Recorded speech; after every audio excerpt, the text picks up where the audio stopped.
Anthoceros sporophyte. आज इस ई lecture के माध्यम से हम एंथोसिरोस में स्पोरोफाइट के डेवलपमेंट एवं स्ट्रक्चर को स्टडी करेंगे। स्पोरोफाइट का डेवलपमेंट जाइगोट से होता है और यह जाइगोट जो है आर्किगोनियम के वेंटर में फर्टिलाइजेशन की क्रिया के फलस्वरूप बनता है। Diploid zygote is the mother cell of sporophyte. अपने निर्माण के पश्चात यह जाइगोट जो है अपने चारों तरफ थिक सेल वॉल सिक्रीट करता है और धीरे धीरे आकार में वृद्धि करता है। जाइगोट में फर्स्ट डिवीजन जो है वर्टिकल होता है, कुछ स्पीशीज में यह ट्रांसवर्स भी होता है। Second division is transverse, as a result 4 celled embryo is form. इस 4 सेल्ड एम्ब्रियो में वर्टिकल एवं ट्रांसवर्स डिवीजन के फलस्वरूप 8 सेल्ड एम्ब्रियो अवस्था का जो ऑक्टेंट स्टेज कहते हैं इसका निर्माण होता है और यह 8 सेल इस तरह अरेंज है, 4 cell upper and 4 cell lower, 4 cells of upper tier and 4 cell of lower tier. तो 2 टियर्स जो है बनती हैं सेल्स की। कुछ जो एंथोसिरोस की स्पीशीज हैं, इन एंथोसिरोस की स्पीशीज में 3rd टियर भी बनती है और यह टियर्स जो होती हैं इनका एक स्पेसिफिक फंक्शन होता है। एंथोसिरोस की कुछ स्पीशीज में जो लोअर टियर्स हैं सेल्स की, यह फुट का निर्माण करती हैं और अपर 4 सेल्स जो हैं यह कैप्सूल का निर्माण करती हैं। जबकि एंथोसिरोस की कुछ अदर स्पीशीज हैं जिनमें कि 3 टियर्स बनते हैं और 4 टियर भी बनते हैं। तो लोअर टियर जो है फुट का निर्माण करता है और अपर 2, 3 और 4 टियर है यह कैप्सूल का निर्माण करते हैं। जो लोअर टियर है सेल्स की जो फुट का निर्माण करती हैं, यह कोशिकाएं जो है सेल्स जो है रिपीटेडली डिवाइड करती हैं और रिपीटेडली डिवाइड करके यह फुट की कोशिकाओं का निर्माण करती है। यह फुट की कोशिकाएं जो है डेंसली साइटोप्लाज्मिक पेरेन्काइमेटस कोशिकाएं होती हैं और यह आकार में साइज में थोड़ी बड़ी होती हैं। यह कुछ इस तरह से दिखाई देती हैं जैसे कि लीफ में जो पैलिसेड कोशिकाएं होती हैं यह ठीक ऐसी दिखाई देती हैं, पैलिसेड कोशिकाओं के जैसे लंबी लंबी। और यह फुट की कोशिकाएं जो है रिपीटेडली डिवाइड करती हैं और अपने कुछ कोशिकाएं जो होती हैं सरफेस पर उपस्थित होती हैं, यह डीपली एम्बेडेड हो जाती हैं गैमेटोफिटिक टिश्यूज में और वहां से पोषण को, मिनरल्स और वाटर्स को एब्जॉर्ब करती हैं और डेवलपिंग स्पोरोफाइट के लिए यह जो है न्यूट्रिशन को एब्जॉर्ब करने का कार्य करती हैं। जबकि जो अपर सेल्स हैं, इस टियर की जो अपर सेल्स हैं, यह अपर सेल्स जो हैं कैप्सूल का निर्माण करती हैं और इन अपर सेल्स जो है इनमें जो डिवीजन होता है वह पेरिक्लाइनल डिवीजन होता है और इस पेरिक्लाइनल डिवीजन के फलस्वरूप 2 लेयर्स बनती हैं, आउटर एंड इनर। जो आउटर लेयर है इसे हमने नाम दिया है amphithecium and the inner cells are known as endothecium. Amphithecium and endo means अंदर, अंदर की जो कोशिकाएं हैं इन्हें नाम दिया है एंडोथीशियम। इन दोनों सेल्स का एक खास फंक्शन होता है। एंडोथीशियम कोशिकाएं जो हैं यह सारी की सारी एंडोथीशियम कोशिकाएं कॉल्यूमेला का निर्माण करती हैं, जबकि एम्फीथीशियम की कोशिकाओं में फर्दर पेरिक्लाइनल डिवीजन होता है। पेरिक्लाइनल डिवीजन को आप इस तरह से समझिए, मान लीजिए यह एक कोशिका है, इस कोशिका में इस तरह से जो डिवीजन होता है इसे हम पेरिक्लाइनल डिवीजन कहते हैं। पेरिक्लाइनल डिवीजन से आउटर एवं इनर लेयर का निर्माण होता है और ये जो डिवीजन होते हैं इन्हें हम एंटीक्लाइनल डिवीजन कहते हैं। पेरिक्लाइनल डिवीजन से लेयर्स बनती हैं, आउटर, इनर, मिडल लेयर बनती हैं और एंटीक्लाइनल डिवीजन जब सेल्स में होते हैं तो सेल्स किसी चीज को घेरने का काम करती हैं। तो हम देखते हैं कि एम्फीथीशियम में फर्दर पेरिक्लाइनल डिवीजन के फलस्वरूप 2 लेयर्स फिर बन गई हैं। The outer layer is known as jacket initial and the inner layer of cells is known as sporogenous cells. तो हम यहाँ देखते हैं कि ये जो स्पोरोजिनस सेल्स है इसका निर्माण कहाँ से हो रहा है? इसका निर्माण हो रहा है एम्फीथीशियम सेल से। और एंडोथीशियम सेल्स, सारी की सारी एंडोथीशियम सेल्स जो है यह डिवाइड करती हैं और एंडोथीशियम कोशिकाएं कॉल्यूमेला का निर्माण करती है। यह कॉल्यूमेला एक नई टर्म है। इससे पहले हमने रिक्शिया और मार्केशिया के स्पोरोफाइट में कॉल्यूमेला को नहीं देखा था। यह कॉल्यूमेला का निर्माण एंथोसिरोटॉप्सिडा क्लास के जो ब्रायोफाइट्स हैं इनमें ही देखा गया है। और कॉल्यूमेला क्या है? यह एक स्टेराइल रोज है सेल्स की, और यह स्टेराइल रोज ऑफ सेल्स जो है कैप्सूल को मैकेनिकल सपोर्ट प्रदान करती हैं, और सारी की सारी एंडोथीशियम कोशिकाएं कॉल्यूमेला का निर्माण करती हैं। और स्पोरोजिनस सेल्स जो हैं इनका निर्माण एम्फीथीशियम कोशिकाओं से, एम्फीथीशियम सेल से होता है। अब यहाँ देखिए एम्फीथीशियम कोशिकाओं के पेरिक्लाइनल डिवीजन से दो लेयर बनी है। Outer one is known as jacket initial, inner is known as sporogenous cell. ये जो जैकेट इनिशियल सेल्स हैं, इन जैकेट इनिशियल सेल्स में फर्दर पेरिक्लाइनल डिवीजन होगा। जैसे ये एक जैकेट इनिशियल सेल है, इसमें पेरिक्लाइनल डिवीजन से लेयर्स बनेंगी, तो 4 to 6 लेयर कैप्सूल की वॉल का निर्माण करती हैं। यह रिपीटेड पेरिक्लाइनल डिवीजन के फलस्वरूप।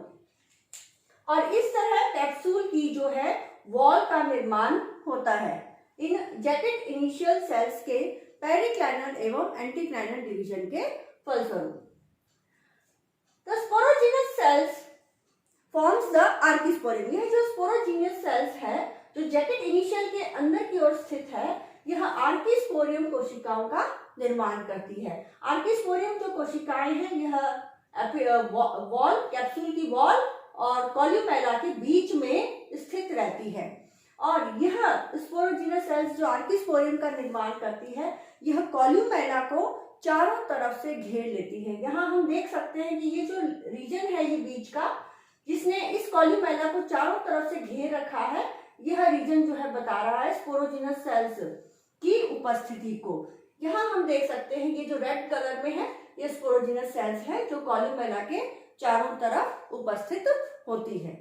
तो इस तरह हम देख सकते हैं कि एंडोथीशियम कॉल्यूमेला का निर्माण करता है, स्पोरोजिनस सेल्स आर्किस्पोरियम कोशिकाओं का निर्माण करती है, और जैकेट इनिशियल जो है कैप्सूल की वॉल का निर्माण करती है। और यह जो लार्ज इलोंगेटेड पेलिसेडनाइट सेल्स हैं, यह स्पोरोफाइट के फुट का निर्माण करती है। इस तरह जो है एंथोसिरोड्स के स्पोरोफाइट का डेवलपमेंट होता है। अगर हम इस स्पोरोफाइट को डिटेल में स्टडी करें तो हम ये देखते हैं कि एंथोसिरोड्स का जो स्पोरोफाइट है यह वेल डेवलप्ड इलोंगेटेड होता है। इनिशियली यह जो स्पोरोफाइट है यह ग्रीन कलर का, इसका जो कैप्सूल होता है यह ग्रीन कलर का होता है। यह 2 to 15 सेंटीमीटर, जिसका कैप्सूल रीजन है यह 2 to 15 सेंटीमीटर लॉन्ग होता है, ग्रीन कलर का होता है। लेकिन जैसे जैसे यह मैच्योर होता है यह ग्रीन कलर येलो में चेंज होता है, और फिर यह बाद में ब्राउन और ब्लैक कलर का हमें थैलस के डॉर्सल सरफेस के ऊपर एक सींग के आकार का दिखाई देता है। इसीलिए हम एंथोसिरोड्स को हॉर्न वर्ड के नाम से जानते हैं। इस स्पोरोफाइट में दो स्पष्ट रीजन हमें दिखाई दे रहे हैं। यह जो लोअर रीजन है इसे हमने नाम दिया है फुट, और यह जो अपर रीजन है, ये अपर रीजन है, इसे हमने नाम दिया है capsule. This one is the capsule and this one is the foot. ये दो स्पष्ट जो है रीजन इस स्पोरोफाइट में हमें दिखाई देते हैं। फुट जो है पैरेन्काइमेटस कोशिकाओं से निर्मित होता है, और यह पैरेन्काइमेटस कोशिकाएं जो है डेंसली साइटोप्लाज्मिक होती हैं।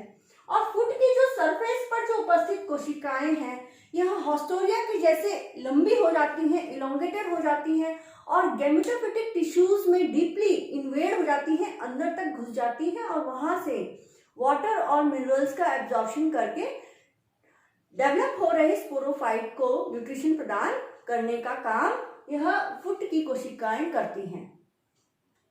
कैप्सूल में जो 3 रीजन्स हैं इनको देखते हैं। जो कैप्सूल का सबसे बाहरी रीजन है यह है कैप्सूल की वॉल, एंथोसिरोटॉप्सिडा क्लास की विशेषता है कि इनकी जो कैप्सूल की जो वॉल होती है यह 4 to 6 लेयर होती है। ये देखिए कैप्सूल की वॉल है, यह कैप्सूल की वॉल है और यह 4 to 6 लेयर है।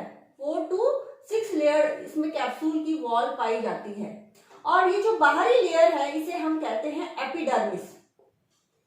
और इस एपिडर्मिस की एक विशेषता है, एंथोसिरोस की जो एपिडर्मिस है इसमें जो है स्टोमेटा उपस्थित होते हैं और यह स्टोमेटा गैसियस एक्सचेंज में हेल्पफुल होते हैं। इसकी एक और विशेषता है कि ये जो 4 to 6 लेयर एपिडर्मिस वॉल है, कैप्सूल की जो वॉल है, इसमें क्लोरोफिल पिगमेंट भी उपस्थित होते हैं और इन क्लोरोफिल पिगमेंट की उपस्थिति के कारण यह अपना भोजन बनाने में सक्षम होता है। इसलिए हम देखते हैं कि जो अपना इनिशियल जो डेवलपमेंट है स्पोरोफाइट का, जिसमें कि जो कैप्सूल की वॉल जो है डेवलप नहीं हुई है, अभी तक इनिशियल स्टेजेस में है, यहाँ पर स्पोरोफाइट जो है पोषण को एब्जॉर्ब करता है, न्यूट्रिशन को एब्जॉर्ब करता है गैमेटोफाइट से with the help of food cells. लेकिन जैसे जैसे स्पोरोफाइट का डेवलपमेंट जो है पूरा हो जाता है, कैप्सूल की वॉल जो है वेल डेवलप्ड हो जाती है, इनमें क्लोरोफिल पिगमेंट की उपस्थिति हो जाती है, यह अपना भोजन बनाने में सक्षम है। अब यह स्पोरोफाइट जो है फुली इंडिपेंडेंट है, यह अपना भोजन खुद बना सकता है। इसके पश्चात देखते हैं सेकंड जो है रीजन जो है यह है आर्किस्पोरियल रीजन। और हम देखते हैं कि जो आर्किस्पोरियल कोशिकाएं हैं यह कॉल्यूमेला और कैप्सूल की वॉल के बीच में उपस्थित है। कॉल्यूमेला और कैप्सूल की वॉल के बीच में आर्किस्पोरियम कोशिकाएं उपस्थित होती हैं और यह आर्किस्पोरियम कोशिकाएं जो है बेसिपिटल सीक्वेंस में मैच्योर होती हैं। बेसिपिटल सीक्वेंस में मैच्योर होने का मतलब है जो अपर आर्किस्पोरियम सेल्स हैं यह सबसे पहले मैच्योर होंगी और बेस पर उपस्थित जो कोशिकाएं हैं आर्किस्पोरियम की यह सबसे आखिर में मैच्योर होंगी। तो हम यहाँ देख सकते हैं कि जो एपेक्स पर उपस्थित आर्किस्पोरियम सेल्स हैं इनमें जो है स्पोर टेट्राड एवं इलेटर स्यूडो इलेटर्स का निर्माण हो चुका है, जबकि बेस पर उपस्थित आर्किस्पोरियल कोशिकाएं हैं अभी तक इमैच्योर हैं, पूरी तरह मैच्योर नहीं हुई है। तो बेस पर उपस्थित आर्किस्पोरियल सेल्स है यह सिंगल लेयर्ड भी है और धीरे धीरे इनमें डिवीजन के फलस्वरूप दो प्रकार की कोशिकाओं का निर्माण होता है। एक प्रकार की कोशिका वह है जो लार्ज साइज की है और डेंसली साइटोप्लाज्मिक है, इन्हें हमने नाम दिया है फर्टाइल स्पोर मदर सेल्स। जबकि दूसरी कोशिकाएं जो स्मॉलर साइज की हैं इन्हें हमने नाम दिया है sterile cells. Fertile spore mother cells जो है मियोटिकली डिवाइड होती हैं और मियोटिकली डिवाइड होकर यह स्पोर टेट्राड का निर्माण करती है, जबकि स्टेराइल सेल्स जो है मियोटिकली डिवाइड नहीं होती और यह सिंपली इलोंगेट हो जाती है और इनमें ट्रांसवर्स डिवीजन के फलस्वरूप यह 2-3 सेल्ड स्यूडो इलेटर का निर्माण करते हैं। स्यूडो इलेटर्स वह इलेटर कोशिकाएं हैं जिनमें की स्पाइरल थिकनिंग बैंड्स नहीं पाए जाते, ऐसे इलेटर को हमने नाम दिया है स्यूडो इलेटर। जो कैप्सूल का जो थर्ड रीजन है वह है कॉल्यूमेला और यह जो कॉल्यूमेला है यह 16 vertical rows of elongated cell से निर्मित है। ये जो सेल्स कोशिकाएं आपको दिखाई दे रही हैं बीच में, यह 16 वर्टिकल रोज हैं सेल्स की और यह कॉल्यूमेला का निर्माण करती हैं। कॉल्यूमेला का एक खास फंक्शन है कि यह जो डेवलपिंग कैप्सूल है इसको मैकेनिकल स्ट्रेंथ प्रदान करती हैं, सीधे खड़े रखने में हेल्प करती हैं। इसके अलावा यह स्पोर्स के डिस्पर्सन में भी हेल्पफुल है एवं यह कॉल्यूमेला ऐसा माना जाता है कि यह एक कंडक्टिंग टिश्यूज की भांति भी कार्य करती है। कैप्सूल और फुट के अलावा जो एक और रीजन है इन दोनों के बीच में उपस्थित है, इसे हमने नाम दिया है meristematic zone. It is also known as seta. This meristematic zone is also considered as seta. इसे सीटा भी कहा जाता है। जब कैप्सूल की जो वृद्धि है यह बंद हो जाती है, जैकेट इनिशियल स्पोरोजिनस सेल्स और एंडोथीशियम कोशिकाओं के निर्माण के पश्चात, इसके पश्चात यह मेरिस्टेमेटिक जोन जो है रिपीटेडली डिवाइड करती रहती है और इसके रिपीटेडली डिवीजन के कारण कैप्सूल की वृद्धि होती है। यह मेरिस्टेमेटिक जोन जो है एंथोसिरोस के स्पोरोफाइट में, इसे हमने सीटा के जो है भांति जो है कंसिडर किया है।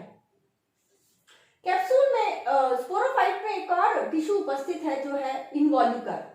इनवॉल्यूकर जो है कैप्सूल को चारों तरफ से घेरने का कार्य करता है। यह कैलिप्ट्रा है जो इमैच्योर डेवलपिंग स्पोरोफाइट के चारों तरफ से घेर लेती है, लेकिन जैसे जैसे कैप्सूल की ग्रोथ होती है, कैप्सूल का आकार बढ़ता है, यह इस कैलिप्ट्रा को, इनवॉल्यूकर को ब्रेक करके बाहर आ जाता है और हमें कैलिप्ट्रा अथवा इनवॉल्यूकर एक कॉलर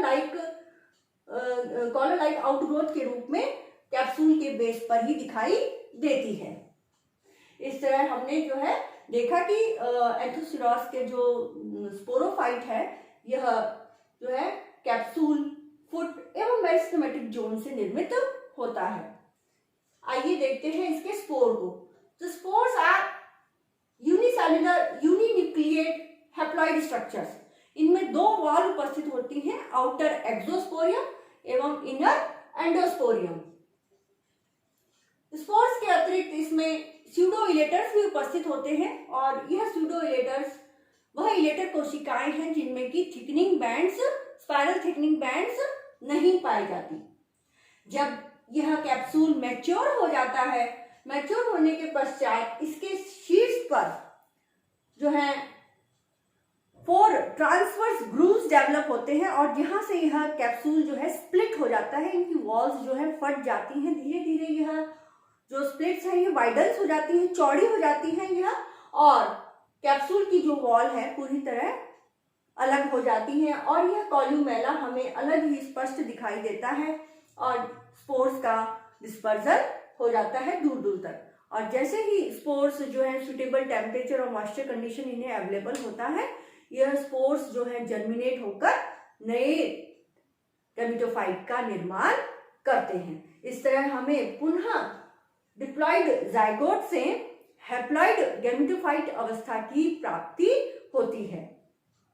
इस तरह हमने देखा कि एंथोसिरोस जो कि बिलोंग कर रहा है एंथोसिरोटॉप्सिडा क्लास को, इसका जो स्पोरोफाइट है थोड़ा सा एडवांस्ड है हिपैटिकोप्सिडा क्लास के सदस्यों से। इस स्पोरोफाइट को हम एडवांस क्यों कहते हैं? पहला कारण कि इसमें जो फुट है यह मैसिव बल्बस है। दूसरा, इसमें जो कैप्सूल है, इस कैप्सूल रीजन की जो वॉल है 4 to 6 लेयर है। इसमें कैप्सूल की वॉल में क्लोरोफिल पिगमेंट उपस्थित है, एपिडर्मिस में स्टोमेटा उपस्थित है और जब यह मैच्योर हो जाता है यह अपना भोजन खुद बनाने में सक्षम है। इसीलिए हम इसे हिपैटिकोप्सिडा क्लास के जो सदस्य हैं रिक्शिया मार्केंशिया, उनके स्पोरोफाइट से इस स्पोरोफाइट को एडवांस कहते हैं। एक और इसमें विशेषता है कि बीचों बीच जो है स्टेराइल रोज ऑफ सेल्स हैं जिसे कॉल्यूमेला कहते हैं और यह कॉल्यूमेला एक एडवांस्ड कैरेक्टर है। कॉल्यूमेला स्पोरोफाइट को मैकेनिकल सपोर्ट प्रदान करने के साथ साथ स्पोर के डिस्पर्जल एवं कंडक्टिंग, यह एक कंडक्टिंग टिश्यू की भांति भी कार्य करता है। जैसे जैसे हम प्रिमिटिव से एडवांसमेंट की तरफ आ रहे हैं, हम देखते हैं कि स्पोरोफाइट में जो स्पोरोजिनस कोशिकाएं हैं इनकी संख्या कम हो रही है और स्पोरोफाइट में स्टेराइल सेल्स की संख्या में वृद्धि हो रही है। ये जो फुट है, एपिडर्मिस वॉल है, कॉल्यूमेला है, यह सब स्टेराइल सेल से निर्मित है और जो स्पोरोजिनस कोशिकाएं हैं यह सिर्फ 1 और 2 लेयर तक ही सीमित हो गई हैं। तो जैसे जैसे हम प्रिमिटिव से एडवांसमेंट की तरफ आ रहे हैं, हमने रिक्शिया का स्पोरोफाइट देखा था जिसमें जो है अधिकतर जो कोशिकाएं थी कैप्सूल में वह किससे निर्मित थी? वह स्पोरोजिनस सेल से निर्मित थी। लेकिन जैसे जैसे हम एडवांसमेंट में आ रहे हैं, हायर क्लासेस में आ रहे हैं, एंथोसिरोटॉप्सिडा फिर आगे ब्रायोप्सिडा में जाएंगे, तो हम ये देखते हैं कि कैप्सूल में जो स्टेराइल सेल्स है इनकी संख्या में वृद्धि हो रही है और फर्टाइल सेल्स जो कि हमारी आर्किस्पोरियम है इनकी संख्या में कमी हो रही है।